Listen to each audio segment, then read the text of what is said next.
I am back out at the range with my DNT Optics ThermNight TNC225R.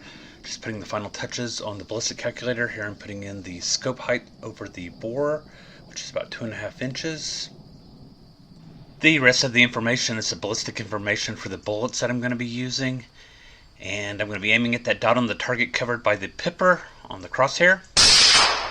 The reason why I'm re-zeroing is that the ballistic calculator is going to use the zero information as a starting point for its calculations to tell me the ranges of objects downrange, and so I want it to be as accurate as possible so that I get accurate downrange estimates as well.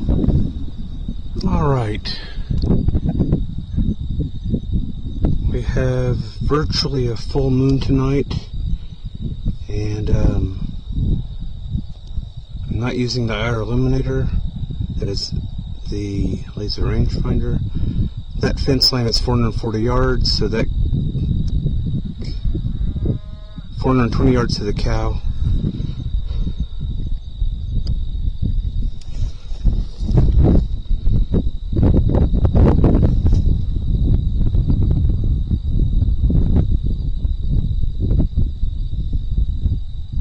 $366.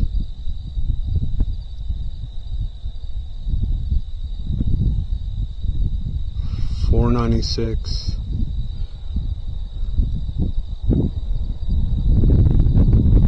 About 616 to the dam, that's about right.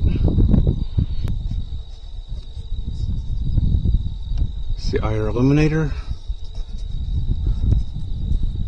Okay, that's focused all the way in. Make it extra bright. So we can illuminate the cattle way the heck out there at 500 yards.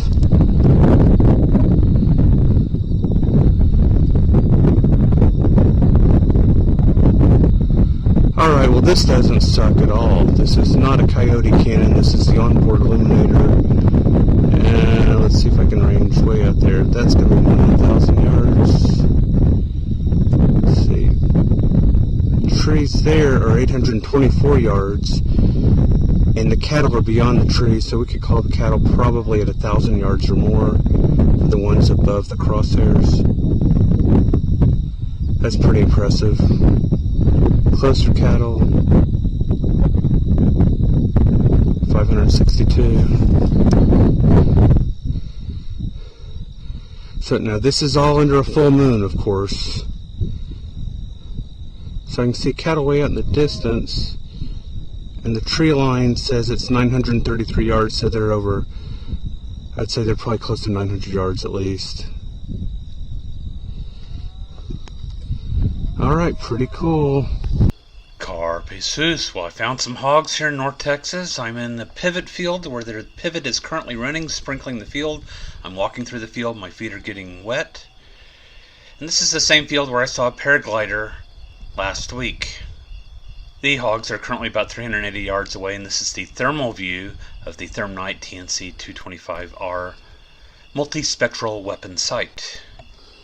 Now I've changed back to digital night vision. I've got the IR illuminator going on. You can see what level of magnification I'm at where the arrow is pointed.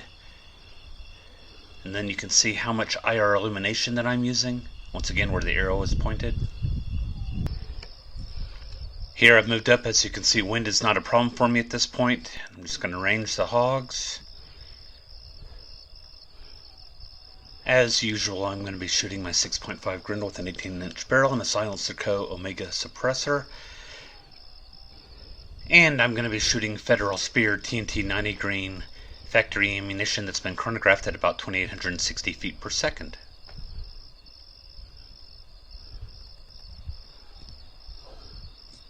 And I think the 324 yard hog is going to be my primary target.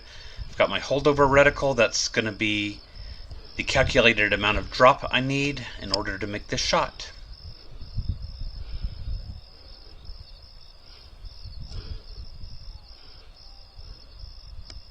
Alright, nothing in the background, 324 yards, I'm good to go.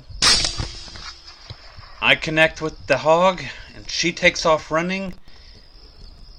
Try zooming in and out to see if I can improve the picture. That doesn't help, so I'm going to leave it right here. Watch the hog run through. the pivot system. I take a shot without using the corrected holdover, so that's going to be right into the ground. But the hog goes ahead and collapses for me. And all the other hogs, of course, have taken off. So how did the ballistic calculator do? Well, this is the last frame before the shot broke. You can see where I'm aiming. The hog is moving slowly to the left. And the point of impact is just a smidge low and a little bit to the right. So the hog's moving, so I expect the point of impact to be to the right. Just a smidge low. It was well within 1 MOA. That is terrific. On the downed hog, this is the holdover reticle projected on top of it, and there's the point of impact. The hog turned out to be a sow coming in at 175 pounds, and I did not assess her for pregnancy because I left my knife in the truck, and it was a 500-yard walk back to the truck, and I figure we don't need the information that badly this time. Be sure to check out Army Tech and all their flashlight accessories. I'm using the Wizard C2 Pro Max long range, and it is doing an excellent job for me. And of course, I'm still using my Manbelly tripod. I've got a link for that in the description as well. Brass Catcher by Tactical Brass Recovery.